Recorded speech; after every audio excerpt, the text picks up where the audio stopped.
Hi friends, welcome back to my channel Payel's kitchen. আজকে আমি তোমাদের সাথে নরম তুলতুলে রেশমি পরোটার রেসিপি শেয়ার করব। এই রেসিপিটি তোমরা খুব সহজে অল্প উপকরণ দিয়েই বাড়িতে বানিয়ে নিতে পারবে, আর এটি ঠান্ডা হয়ে গেলেও কিন্তু নরম তুলতুলে থাকে।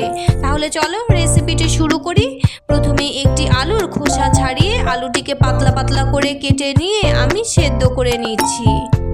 এখন সেদ্ধ আলুটিকে ঠান্ডা করে একটি কাঁটা চামচের সাহায্যে ম্যাশ করে হাতের সাহায্যে ভালো করে মেখে নিচ্ছি।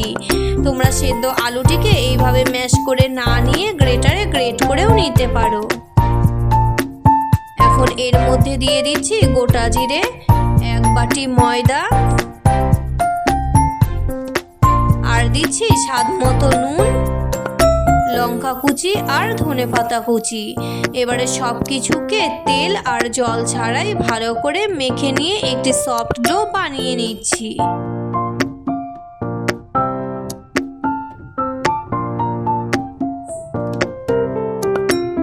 সফট ডো বানিয়ে নেওয়া হয়ে গেছে। এবারে ওপরটাতে একটু সাদা তেল ছড়িয়ে 10 থেকে 15 মিনিটের জন্য ঢাকা দিয়ে রেস্টে রাখছি।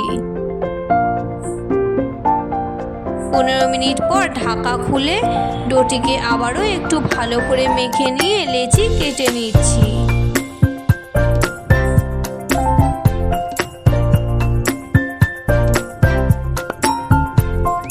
এখন লেচিতে ময়দা মেখে নিয়ে আমি বেলে নিচ্ছি। যতটা পাতলা করা যায় ঠিক ততটাই পাতলা করে বেলে নিচ্ছি।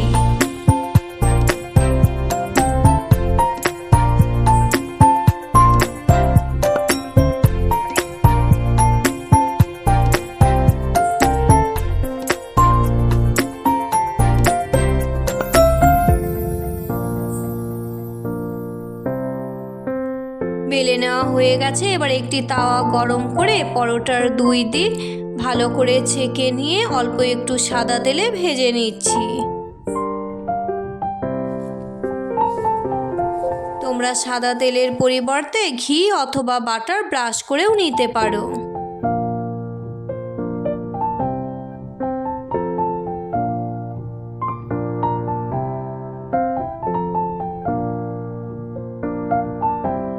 একইভাবে বাকি পরোটাগুলোও আমি ভেজে নিচ্ছি।